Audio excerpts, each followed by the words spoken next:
Got to give the people, what they want. And what the people want is a redo, y'all. Ooh, I was going through the test and it's not looking good. And probably half my fault, probably half preparation. But we got a lot of stuff to clean up, so I want to make sure that we can do that. So write this stuff down. And actually, please try to solve these problems before I do it, and then see if what you did was right. So simple compound interest and writing equations from 2 points. So this option 1, all right? So I got this $18,000 loan that I got to pay back, and it's 7% simple interest, 5 years to repay it. Okay, so if I want to deal with that on a simple loan, I need to take my $18,000 and figure out what 5% of that is. So 18,000 times 0.05, and I know that that's $900, right? So every year, it costs me $900 extra money that they're charging me, right? So if I have this, boom, boom, let me make this a little bigger. Right, year 0, I borrowed $18,000, and then in year 1, if I'm paying them back, I'd owe them $18,900 because every year it's simple interest. I add $900 more dollars, and this thing says it takes 5 years to repay. Right, so in year 2, 900 plus 18,900 equals 19,800.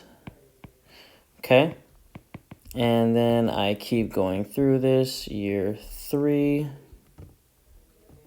is going to be 27. Year 4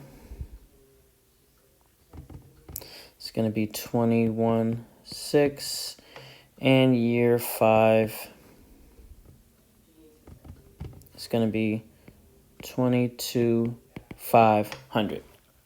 Okay, so if I take 5 years to repay this $18,000 loan, it'd be I'd be paying back $22,500. Hopefully you all made this. Hopefully you made this table, and then if you're going to make the equation, you see it's linear, so it's a y equals mx plus b. So my growth rate is 900x plus my initial value is 18,000. And then you should notice if I was to plug a 5 into that equation, I would get 22,500. So that's simple interest. Cool. Option 2, I want you to do it right now. Make me a table and an equation for compound interest. All right? And now it's just compound interest that's paid off yearly. Cool. So you should know that compound interest does by multiplying by 4% each year, right? So when this one, right? So at year 0, it's $18,000 that I have to pay back. Year 1, it's times now 4%, right? So I have to take, and it's an increase, right? I'm paying more each month, so I got to take the 100% plus the 4%, which is, as a decimal, 1.04. So 18,000 times 1.04. Year 1, I would owe 18,720. Okay. In year 2, I'm only going to do one more year. 18,720 times 1.04, and that's going to be 19,468.80. Okay, that's times 1.04. Now, I could keep doing this, but at this point, I'm not going to make the whole table because I don't want to do this 6 more times. So I'm going to make the equation. Y equals a times b to the x, because I know this is exponential. So y equals my initial value, which is 18,000, times my growth rate, which is 1.04, to the x. Now I'm going to use, oh, that is ugly. I'm going to use this equation to figure out year 6. So 18,000 times 1.04 to the 6th power, which is going to give me year 6. Ooh, I forgot something very, very, very, very, very important. Let's go back. This is years, and this is total money owed. Please be specific. This is what killed you guys on the test, right? Again, this is compound interest. This is years. This is total money owed. It's going to be very important very soon, right? So if I take 1.04 to the 6th power, which I'm about to do right now, 1.04 to the 6th power, I get 1.265 times 18,000, and I get a total of, in year 6, we owe $22,775.74. So year 6, 3, 4, 5, 6 would be 22,775.74. That's year 6, the total amount owed. All right. These two type of equations you all did pretty good on. It's options 3 and 4 that you all struggle with. And there are a couple of reasons why that happened. Let me move this down. Watch this kind of crazy magic. Oh, snap. Watch this crazy magic. Let me do this. Boom. Oh, snap. Look at that. Mr. Bass just moving stuff like a G. All right. Cool. So let's go back. Now, this is where y'all fell apart. Compounding monthly. So here's the thing, right? So now this 6% is happening, but it's not happening once a year. It's happening every month. So I have to break that 6% down in a different way. And a lot of you all didn't do this, okay? So hopefully you pause right here and you try to solve this thing. And hopefully you did it before me so you can see what you did right and you did wrong. Here's what you should have done, okay? So you should have taken your 6%, which is 0.06, and broken it into the 12 months. Because you have to divide that over the 12 months. So 0.06 divided by 12 months gives me my interest rate of 0.005. A lot of people forgot that part. Here's another important part that you forgot. So as we start to change this table, right, we have now months. This is key. And total money owed. All right. So at month 0, you would need to pay back $18,000. At month 1, you would have to multiply this times 1.005. And if I take 18,000 times 1.005, I get 18,090. That's at 1 month. Okay? I'm going to do month 2 times 1.005. I have 180.45 times 1.005. All right? And I could do this forever. Thing is, this says I need 5 years, not 5 months, 5 years. How many months are in 5 years? Yeah, 60. 5 times 12 is 60.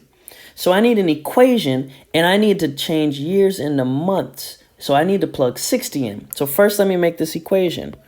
Y equals my initial value, 18,000, times my growth rate, which is 1.005, to the x, when x is months.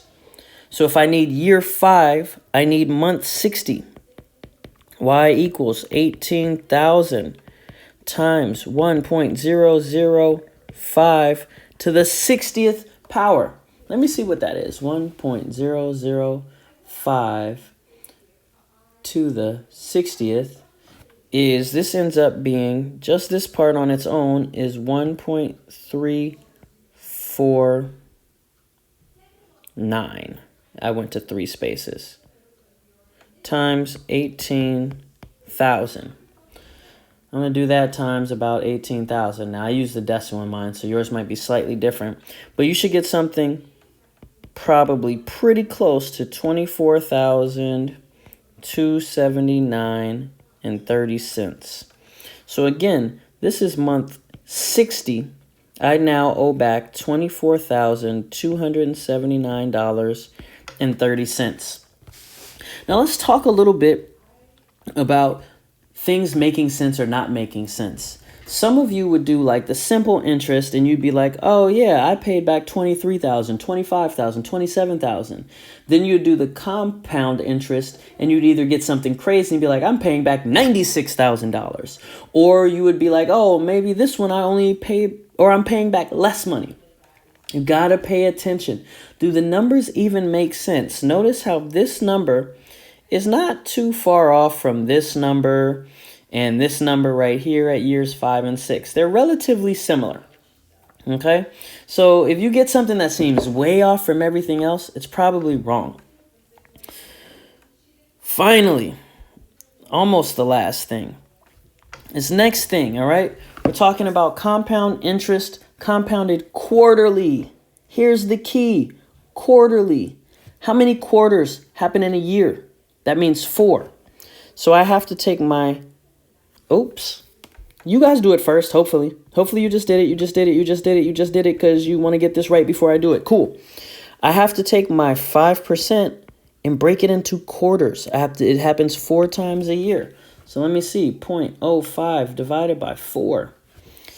That means my actual interest rate is 0.0125. That's what I'm going to be using. Right? So I take, let's go X and Y.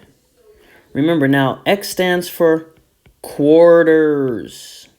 And Y stands for total money owed. How much I have to pay back. At quarter 0, I have to pay back $18,000 still, initially. At quarter 1, right, I times it by 1.0125. So let's see what that is. 18,000 times 1.0125. And I get $18,225. Right? That's at quarter 1. This says 6 years. How many quarters are in 6 years?